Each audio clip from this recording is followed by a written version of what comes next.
Hello everyone, we're diving into art again, and today we have an exceptionally interesting and important topic, Impressionism. To understand art, you need to know what happened during its pivotal moments, and the emergence of Impressionism is one of them.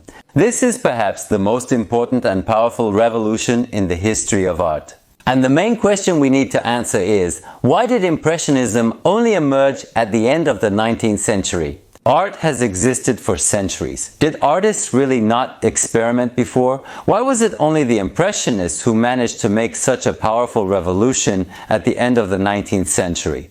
And now we will understand everything together. And as usual, we will travel back in time for a couple of minutes and look at artists from an unusual perspective, namely from a financial point of view. At all times, paintings were created mainly in studios, and the easel was such a bulky device. Lighting was provided by candles, and paints were made right here in the studio from various powders and liquids, usually by apprentices. Paints were applied in layers, and the artist had to wait about a day for the previous layer or color to dry before starting on the next one. That's why paintings, especially large ones, were sometimes created over 5 or 6 years, during which the artist needed something to live on. The process of creating paintings was so complex and labor-intensive that any artist was strictly tied to his studio. It was impossible to carry all that stuff around just to sketch a tree. And if he needed to depict nature, the artist would usually make a sketch from life and then transfer it to the painting, coloring it simply from memory. There's another important point that will be very useful to us in our story as we imagine the creative process of an artist in the Middle Ages. As a rule, we imagine a romantic person in a cloak, a beret, and with an easel being posed for by a beautiful woman, and he paints her image from life. But in reality, things were a bit more prosaic. First of all, the beautiful woman or her relatives paid the artist for the painting. And already at this stage, they clearly determined what they wanted to see in it, what the dress would be like, what the surroundings would be, the lighting, and the mood of the painting. No romance or flight of the artist's imagination. And secondly, starting from the 17th century, most artists used a special device called a camera obscura. It was a dark box where the artist sat with an easel. There was a small hole in the wall of the box. The artist's model would stand in front of this hole and pose. A light source, or sometimes the sun, was placed behind the model, and in this way her image was projected upside down onto the canvas, which served as a kind of screen. The resulting outline was blurry, but it was enough for the artist to trace the silhouette, the position of the arms, legs and head, copying all the proportions of the model. Then he would turn the painting right side up and fill in the resulting sketch with paint. It was the camera obscura that 200 years later would become the ancestor of a device that would have a huge impact on painting. You've probably already guessed what this device is, but let's take it one step at a time. So, what were paintings actually used for in the Middle Ages? In fact, their main function was exactly the same as that of modern photography, to capture reality as accurately as possible. Paintings were very expensive, and only very wealthy people could afford them, so there were only a few scenarios for their use. First of all, you might be surprised, but mirrors, as we know them, only appeared in the 16th century, and even then they were imperfect and distorted reflections a lot. The only way back then to find out what you looked like was to look at your reflection in a basin of water, or to commission your portrait from an artist. But even then, the model herself couldn't truly judge the accuracy of the result because she had never seen herself from the outside. Can you imagine how impatient wealthy ladies were waiting for the result? Sometimes it was the first time they could actually see what they looked like. You understand that too much artistic imagination from the painter could cause serious psychological trauma to an impressionable young lady. Secondly, of course, there is the documentary function, namely capturing a significant moment such as a wedding, death, victory, or birth, or the nobleman himself. Such portraits were called ceremonial, and just like today, photographs on the wall or on a nightstand, they were hung on the walls for decoration and remembrance. Thirdly, and not least, is the matrimonial function among the nobility. The nobility married for convenience back then, and often lived weeks or even months apart from each other. Often, the bride and groom hadn't even seen each other before the wedding, so along with gifts and love letters, they would send each other portraits. And here, the artist had a very delicate task. They needed to portray the suitor or the bride to be accurately, but also embellish them a bit to increase their chances. Almost like on Instagram. And the last purpose was religious. The church would commission paintings for its temples and icons, but the number of themes was very limited, so everything was very strict here as well. It's unlikely that an artist would get a second commission if he spent 10 years creating frescoes like these. As you can see, artists in those times hardly ever painted for themselves. Painting was exclusively commissioned, and it was the client who decided what he wanted to see in the painting. And usually he wanted it to look similar or maybe a little better than in reality. Back then, nobody wanted paintings where the model didn't look like themselves. Painting in those times was just an ordinary craft, no different from any other type of pottery or jewelry making. And as with any craft, the only purpose of producing paintings was commercial, that is, for sale. And it was the client who determined what and how he wanted to see in the painting. He was the one who said what he was willing to pay for. That's why it was completely unthinkable for an artist to spend months or even years creating a painting in which he expressed his own individual vision. But then it would be impossible to sell it? Such an artist risked simply not living to see his next painting and dying of starvation. Therefore, experimenting was quite risky. However, some artists still experimented, especially those who had already achieved success. And such paintings are now considered the gems of world culture. But this was more the exception than the rule. Agree, an inspired groom would not be very motivated for marriage. And having received this as the image of his supposed bride. Therefore, the appearance of a medieval Picasso, I'm afraid, was completely impossible. And clients determined the style and direction of painting for a very long time, up until 1667, when the world's first art exhibition took place. At the request of Louis, the King of France, the Royal Academy of Arts decided to hold annual exhibitions of paintings and sculptures by its members. Finally, it was not only the client, who was sometimes completely uneducated and had a very questionable sense of taste, who evaluated the artist's work, but also the professional community. In fact, this was the very first marketplace for art, although it was open only once a year and only for a month. Now, artists could not only create their paintings on commission, but also show them to a wider audience. The paintings displayed at the exhibition acted as an advertising banner, attracting traffic to the workshop. Getting into this exhibition, of course, became the dream of any artist, because having a painting displayed there became a ticket to fame and recognition. But to participate in the exhibition, you had to be a member of the Academy of Arts, and only the academicians decided who was worthy of participating and gaining fame and who was not. Imagine that there is no Amazon, AliExpress or Yandex market in the world, and there is only one big market that opens for just 1 month a year, and a special commission gives out passes to it.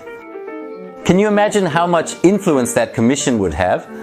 That's exactly what happened with the Academy and the Paris Salon, as this exhibition was later called, which for 2 whole centuries would become the world's only judge and gateway. Financial well-being for artists. Of course, such monopoly power inevitably led to favoritism, intrigue, and corruption. Academicians held their seats until old age, accepting nothing new, becoming more and more conservative. And gradually, the Parisian salons of the Academy became a bastion of academism. They treated any liberties and experiments with disdain. Moreover, any unconventional solutions were mercilessly rejected, and such paintings were stamped with a special mark, rejected. Even clients who had already paid for the paintings would refuse them, demanding their money back.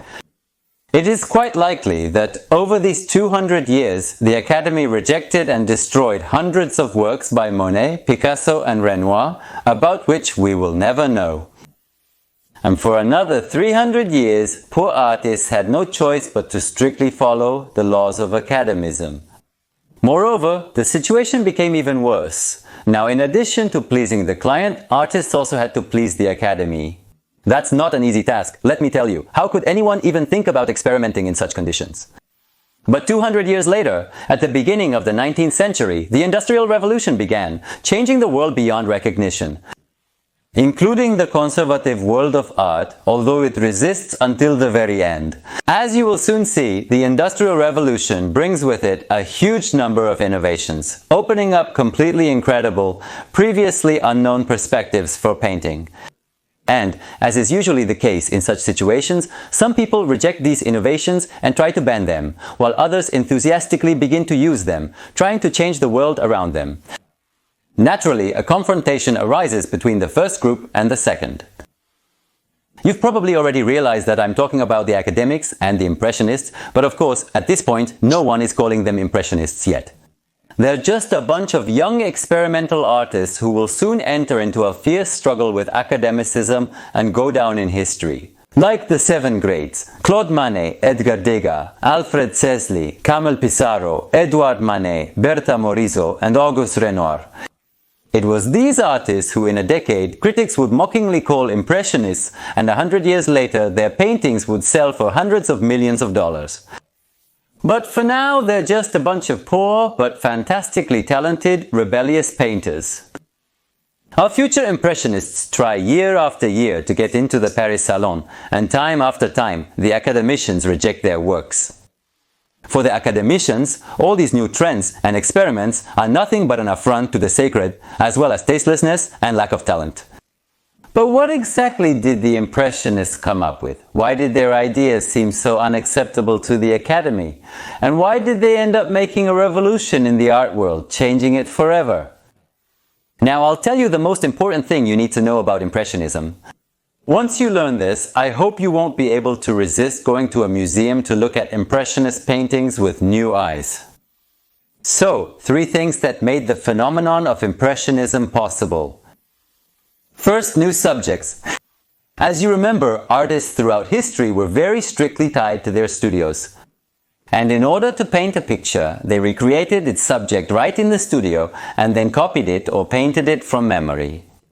But in 1856 there was one small and fantastically important invention that finally allowed artists to break free from their studios. The recently discovered method of extracting aluminum made it possible to create a metal tube for storing paints with a screw-on cap.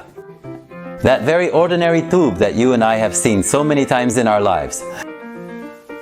Before that, to paint outdoors, paints were placed in a pig's bladder, tied up, and then, on site, pierced with a nail to squeeze out some paint. These pouches dried out quickly. They were plugged with a small nail, but it was still impossible to paint outdoors for long. The aluminum tube made it possible for the first time to store and easily transport paints without any time limitations.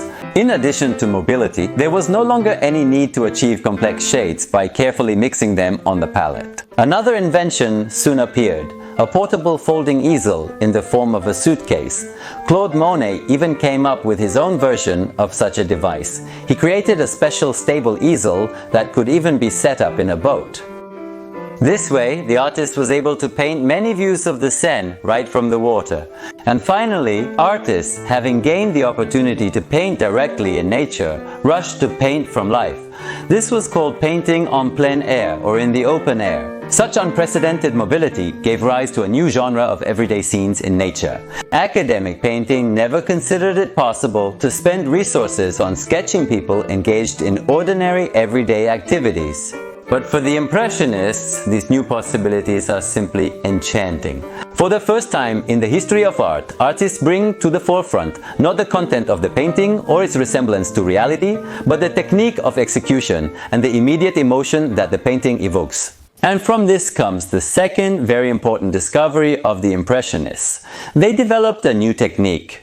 The sudden acquisition of freedom dictated a new manner of painting. If in the studio the light is always static and can be reproduced at any moment, then outdoors the light changes very quickly. Sometimes you have to wait a very long time for a good moment to repeat itself. That's why they painted very quickly. Perhaps at first they were simply in a hurry, but soon they discovered that a broad, hurried brushstroke could not only fully convey the image, but also give the painting a sense of movement, texture, and play of light. Moreover, they discovered that it wasn't necessary to mix the paints on the palette beforehand and then apply each tone separately, waiting for it to dry. They dared to create shades right on the canvas, running a brush of one color over a still wet stroke of another.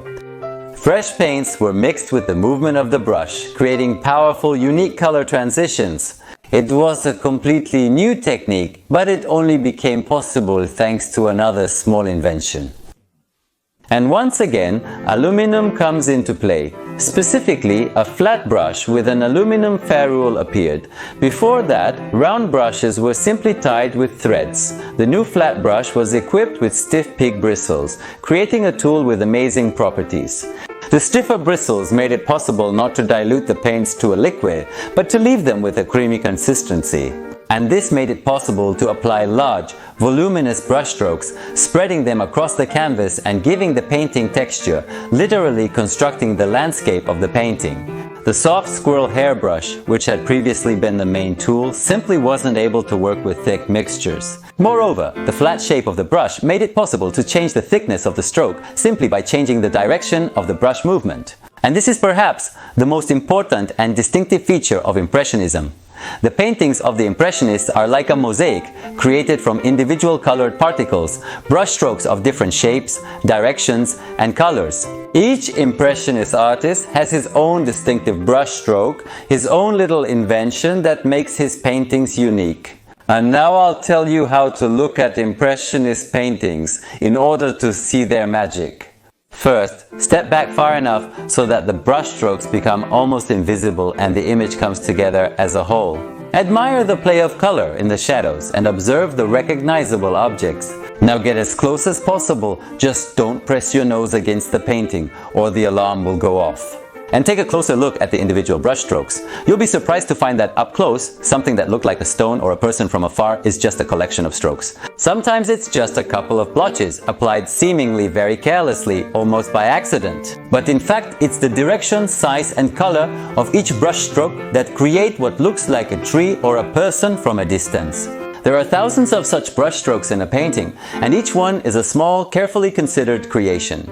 Now slowly step back, keeping your eyes on the painting, and watch as this seemingly chaotic mess comes together into an image with shadows, colors, easily recognizable movement, and even mood, I bet. This little exercise will reveal to you the hidden side of painting, and afterwards, you'll look at Impressionist paintings in a completely different way. Let's take a look at Claude Monet's famous water lilies as an example. We can clearly see the surface of the water and the flowers here, right? But let's take a closer look at how it appears up close. It turns out these are just big, sweeping, almost straight lines laid over each other at right angles. The horizontal brushstrokes create the feeling of the smoothness of water, even though the water itself isn't even depicted here, while the vertical brushstrokes are responsible for the objects reflected in the water. And together they form a pond with a mirror-like surface. You have to admit, it's absolutely brilliant. When you see it in person and know how to look at it, it leaves an unforgettable impression. And now we're ready to move on to the last, but no less important, invention of the Impressionists. These are reflexes or reflections. And for this, let's do a little thought experiment. Imagine a tree. What kind of leaves does it have? Green ones. You almost guessed it. When we remember familiar objects, our brain automatically assigns them their usual color.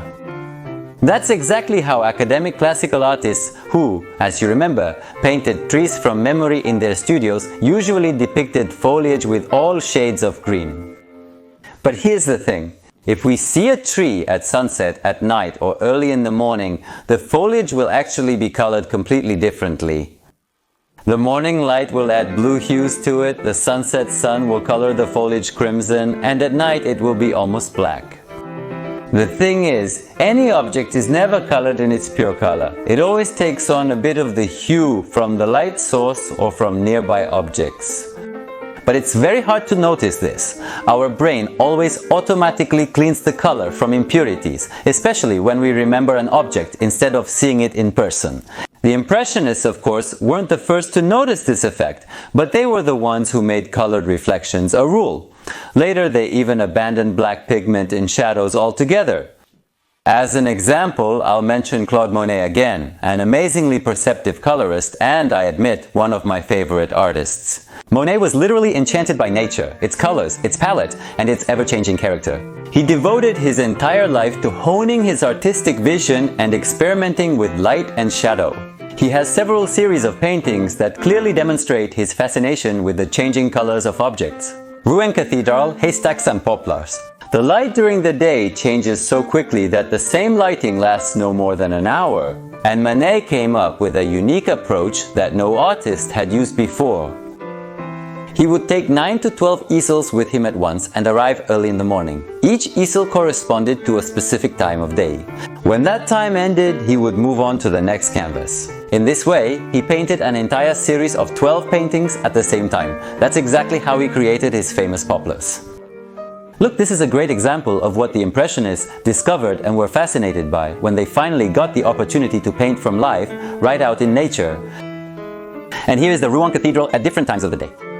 You understand that in reality, it's always a sandy color, it doesn't change. But the sunlight can make it look pink, lilac or gray. You have to agree, when looking at these paintings, we immediately understand what time of day it is, what the weather is like, and even the season.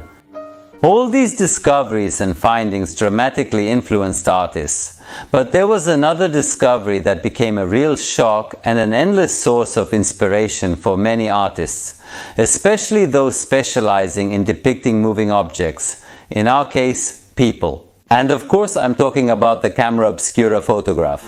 That very artist's assistant evolved into the camera, and ironically, the offspring would soon become serious competition for its ancestor. The very first photograph, of course, couldn't compete with painting at all. Here it is. To take it, Nicéphore Niepce, the inventor, had to wait a full 8 hours for the exposure while the image developed on a metal plate coated with silver. Of course, this way you could only photograph very static objects. There was no way to photograph a person. No one is capable of sitting still for 8 hours.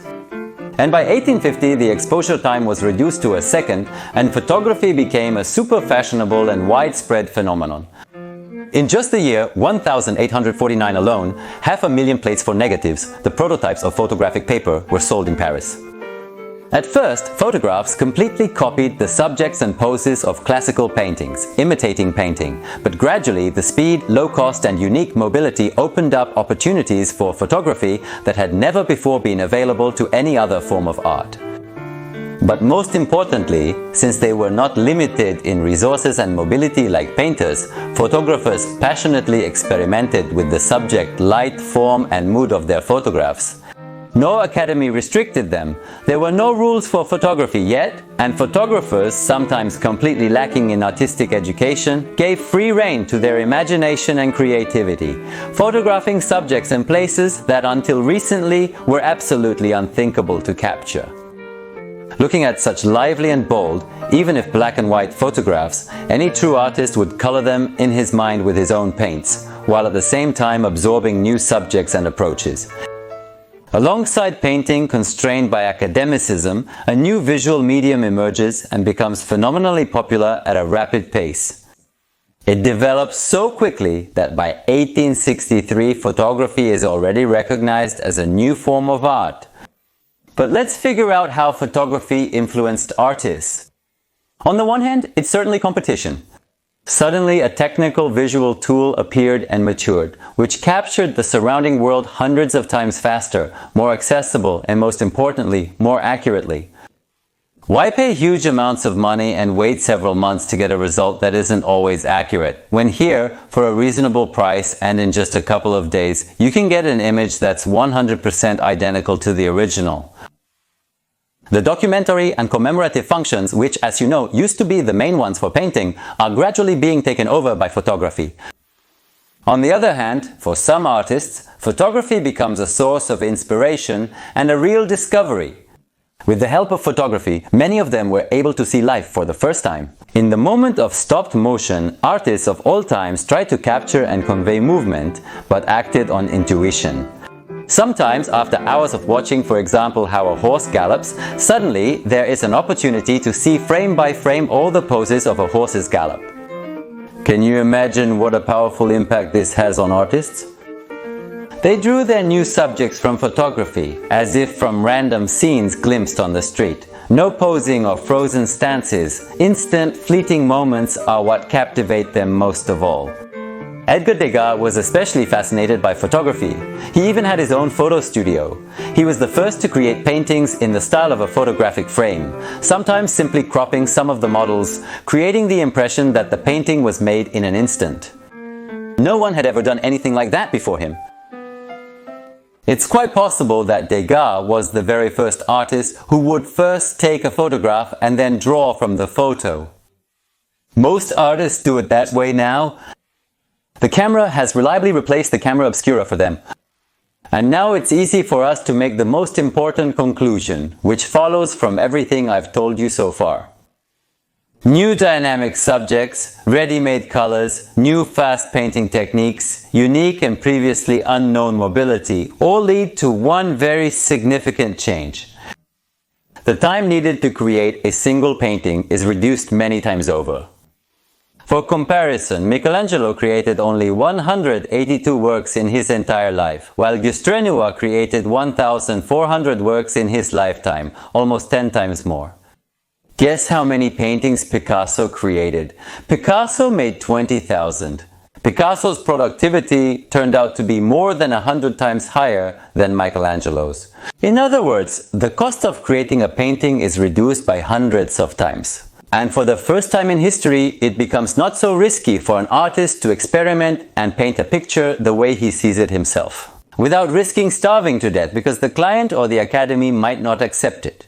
A little later, such a dramatic reduction in the resource intensity of the painting process will lead to artists no longer focusing on the client or even on us, the ordinary viewers. But that questionable time is still far off, because the Paris Salon still reigns supreme. And it would have continued like that for a very long time if the academicians themselves hadn't made a big mistake. And in 1863, they announced that for the next Paris Salon, they would accept only 3 paintings from each artist.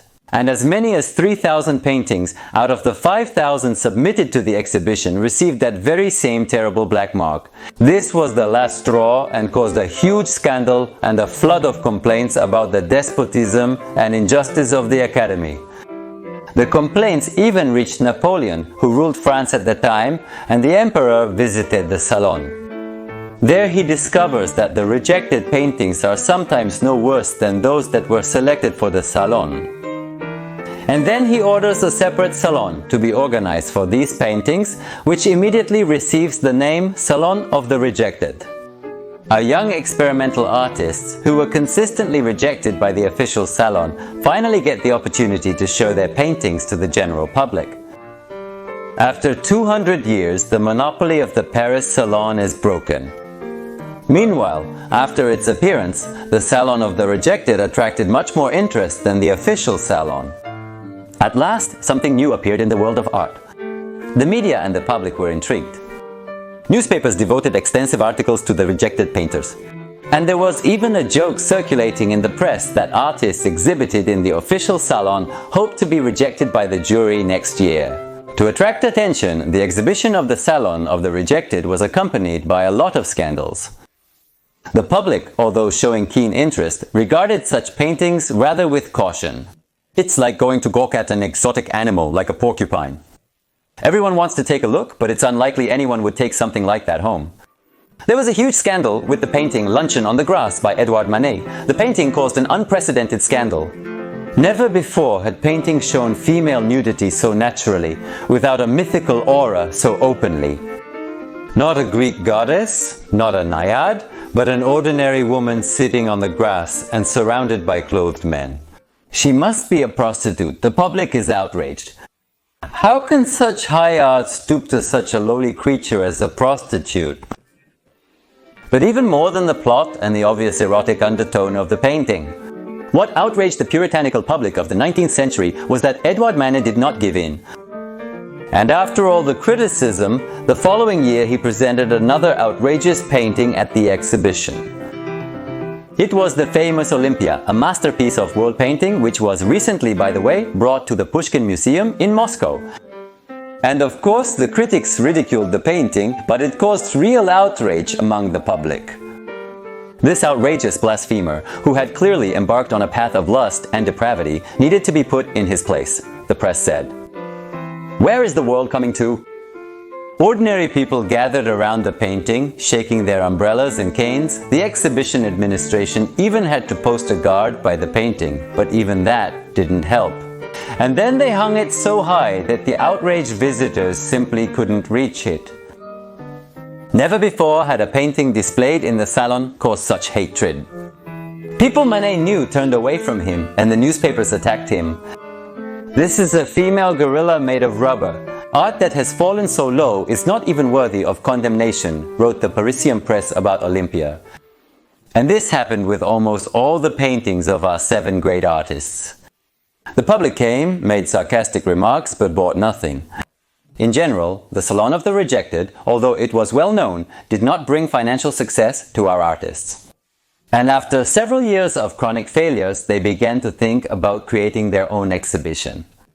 And by the 1870s, they had united into an art group called the Anonymous Society of Painters, Sculptors and Engravers.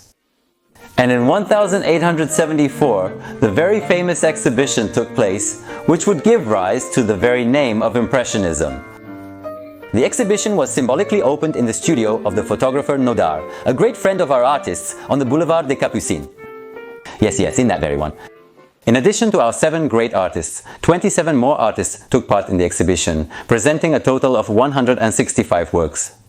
At first, the exhibition aroused curiosity and was quite well attended. However, people mostly went there to have a laugh. Someone even started a typical joke that the artist's method was to load a gun with several tubes of oil paint, shoot them at the canvas and then finish the painting by signing it. Admit it, sometimes we think the same way. Looking at some paintings, critics really got carried away and didn't hesitate to mock the artworks at all. One of them, based on the title of Manet's painting Impression Sunrise, called the artist Impressionists in English, and the name stuck. So, from mocking criticism began, and I'm not afraid to say it, an entire era in the history of art. And one critic in particular, Louis Leroy, stood out. He created an entire essay in the form of an ironic dialogue between 2 men who visited the Impressionist exhibition. This essay became famous. It's so interesting and amusing that my friend Mikhail Stakhanov and I decided to record a separate video about it. The link to that video will be at the end of this one. Be sure to check it out. But despite the popularity of the exhibition, which was visited by 3,500 people, in purely financial terms it was once again a complete fiasco. Only 15 paintings were sold, and even then at a ridiculously low price. For all 15 paintings, only 3,500 francs were earned. That's about $3,000 in today's money. Among them, Impression Sunrise, the very painting by Monet that gave the Impressionists their name, was purchased for 1,000 francs. That's only $800 in today's money, and Cézanne's The House of the Hanged Man went for $200 or $160 in today's money. For comparison, Cézanne's painting The Card Players was recently sold for $250 million. Of course, the Impressionists didn't give up after that, and in the following years they held 8 more similar exhibitions, but all of them had about the same result. The public would come, but no one would buy anything from them. They were simply considered crazy. In the end, their movement fell apart. Each of the Impressionists went their own way. Each of them became great. But for now, they were just a bunch of madmen and unrecognized upstarts. You know, if there were a time machine and I had a choice of where to go, I would go to the 1870s. First of all, of course, I would meet all the artists in Montmartre, and then I would buy up all their paintings. To hell with it. Can you imagine, for the time that has passed since those paintings were created, for every dollar invested in a painting, I would have made about $1.5 million. But it's easy for me to say now, since I already know how things turned out.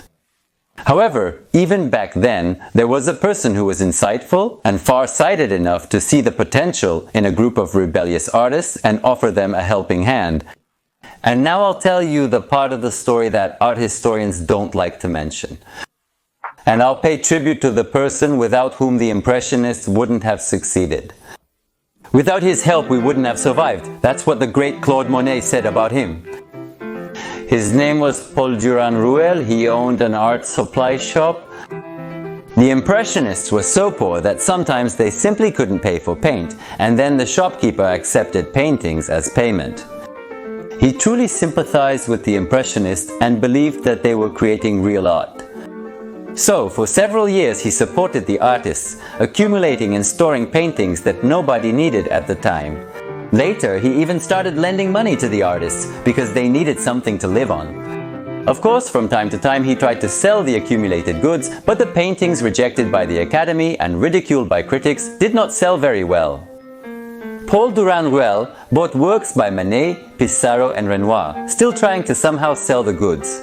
In 1876, he organized a huge exhibition in Paris. The event was once again subjected to harsh criticism from the press. The newspapers write that these people are madmen, but among them there is a man whose madness is simply off the charts. This is a dealer who buys their works and remembers Monet. Unfortunately, the exhibition fails, and Durand-Ruel's financial situation becomes very precarious. But he firmly believes he is right, and so he borrows money. Continuing to support the artists, he organizes several more exhibitions, but they are also unsuccessful. 6 years after the first exhibition, in 1883, he persuades Monet to hold a solo exhibition of all the accumulated works. A very bold and unusual step. No one has ever done anything like this before. And once again, the same story. People came to see it, but no one bought anything.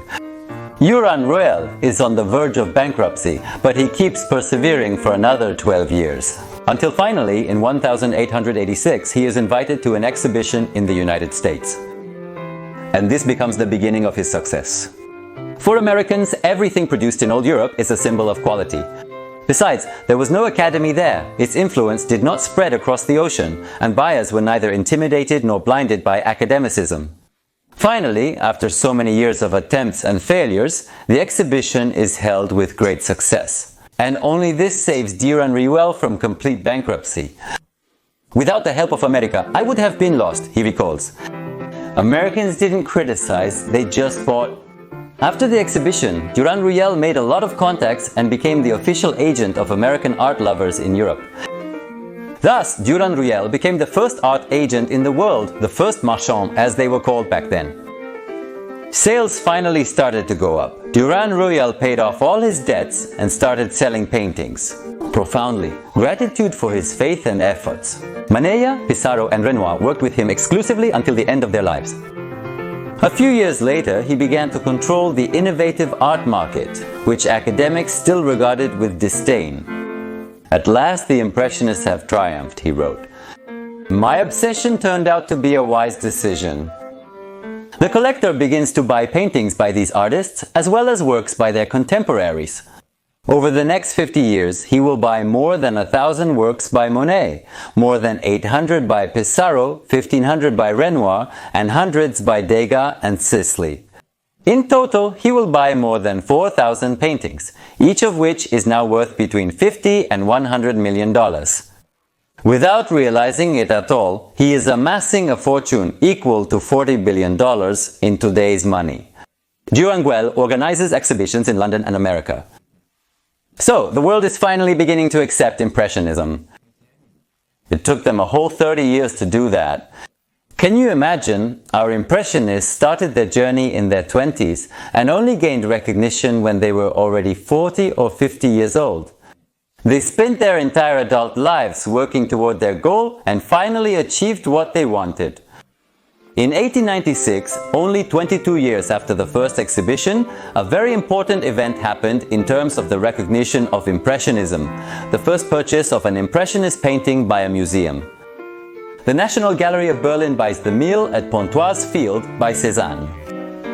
And in 1905, the next important step takes place. A large-scale exhibition of Impressionists will take place at the Grafton Gallery in London. Not in some workshop or garage, but in the National Gallery. A total of 315 works, 196 of which belong to the private collection of Durand-Ruel.